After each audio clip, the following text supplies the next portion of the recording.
Hi friends, welcome to my ചാനലിൽ ഞാൻ ഉണ്ടാക്കാൻ പോകുന്നത് തേങ്ങ കൊത്തിട്ട് നല്ല അടിപൊളി ഒരു ബീഫ് ഫ്രൈ, നാടൻ സ്റ്റൈലിലൊരു ബീഫ് ഫ്രൈ. അതിന് വേണ്ടിയുള്ള ഇൻഗ്രീഡിയൻറ്റ്: ബീഫ് 1/2 കിലോ ഉപ്പും മഞ്ഞൾപ്പൊടിയും കുരുമുളക് പൊടിയും ഇട്ട് ഞാൻ നല്ലോണം ഡ്രൈ ആയിട്ട് വേവിച്ചെടുത്തിട്ടുണ്ട്.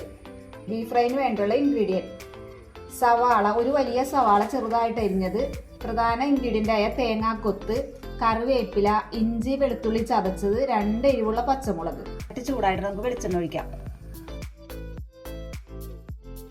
ആദ്യം തന്നെ വെളിച്ചെണ്ണ ചൂടായിക്കാൻ നമുക്ക് അരിഞ്ഞു വെച്ചിരിക്കുന്ന തേങ്ങാക്കൊത്ത് ഇട്ട് കൊടുക്കും. അതിപ്പം കറിവേപ്പില കൂടി ഇട്ട് കൊടുക്കാം കേട്ടോ.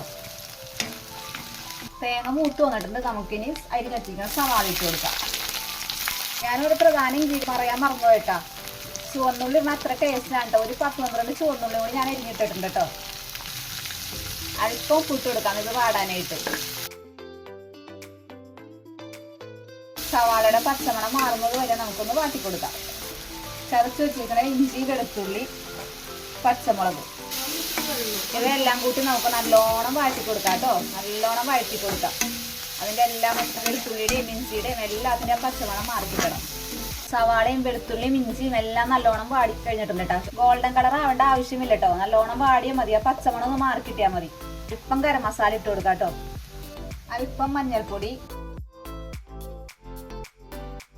മുളക് പൊടിയും മല്ലിപ്പൊടിയും ഞാൻ ഇടാത്തത് അതിനകത്തിട്ട് വേവിച്ചിട്ടുണ്ട്. അതുകൊണ്ടാണ് ഞാൻ ഈ ഗരം മസാലയും കുരുമുളക് പൊടിയും മഞ്ഞൾപ്പൊടിയും മാത്രം അല്പം ഇടുന്നുള്ളൂ കേട്ടോ. ബാക്കിയൊക്കെ അതിനകത്തിട്ട് വേവിച്ചിരുന്നേ.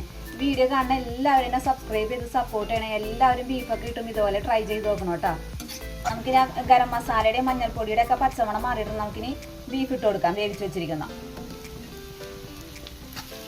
സവാളയുടെ മിക്സും ബീഫും എല്ലാവരും നല്ലോണം മിക്സ് ചെയ്യാട്ടോ. നമുക്ക്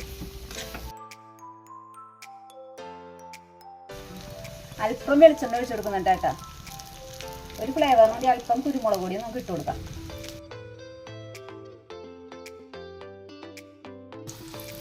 ബീഫ് റോസ്റ്റ് അപ്പം റെഡി ആയിട്ടുണ്ട്. നമ്മൾക്ക് അല്പം കറിവേപ്പിലയും കുറച്ച് കുരുമുളക് പൊടി, അല്പം പെരിഞ്ജീരകത്തിൻ്റെ പൊടിയും നമുക്കിതൊന്ന് മിക്സ് ചെയ്യാം. അപ്പം നല്ല ടേസ്റ്റി ആയിട്ടുള്ള തേങ്ങ കൊത്തിട്ട ബീഫ് റോസ്റ്റ് റെഡി ആയിട്ടുണ്ട്. എല്ലാവരും ട്രൈ ചെയ്ത് നോക്കണേ. Okay, by.